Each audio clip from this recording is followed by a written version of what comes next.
السلام علیکم دوستو، جیسے کہ آپ کو پتہ ہے کہ ڈاکٹر محمد علامہ اقبال اپنے صوفیانہ کلام سے پوری دنیا میں وائرل ہیں اور ان کو شاعر مشرق کا لقب بھی دیا گیا ہے۔ اور انہوں نے ماضی میں ایک شعر پڑھا تو جتنے بھی ملا تھے، مفتی تھے، انہوں نے علامہ اقبال کے اوپر فتویٰ لگانا شروع کر دیا۔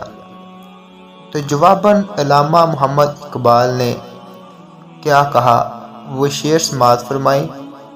شعر ہے: ہم ہیں وحدت پرست اور واحد ہے خدا ہمارا، ہم ہیں کافروں کے کافر، کافر خدا ہمارا۔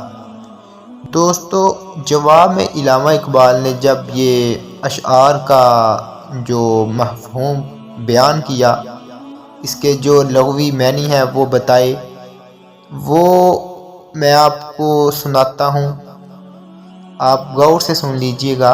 ہم ہیں وحدت پرست، یعنی ہم صرف ایک خدا کو ماننے والے ہیں، ایک خدا کی پوجا کرتے ہیں۔ واحد خدا ہمارا، ہمارا اللہ ایک ہے۔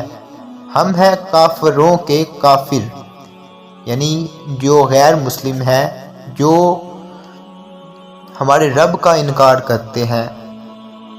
تو ہم کہتے ہیں کہ اگر وہ ہمارے رب کا انکار کرتے ہیں تو ہم سب سے بڑے انکاری ہیں، یعنی ہم ہیں کافروں کے کافر۔ اگر تم ہمارے رب کا انکار کرتے ہو تو ہم تمہارا انکار کرتے ہیں، ہم ہیں سب سے بڑے انکاری۔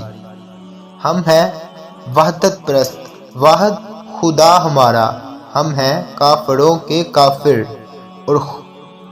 اور کافر خدا ہمارا، یعنی ہمارا خدا سب سے بڑا انکار کرنے والا ہے۔ تو دوستو، امید ہے کہ ان اشعار کی آپ کو سمجھ آ گئی ہوگی، اور مزید اشعار سننے کے لیے ہمارے چینل کو سبسکرائب ضرور کیجیے گا۔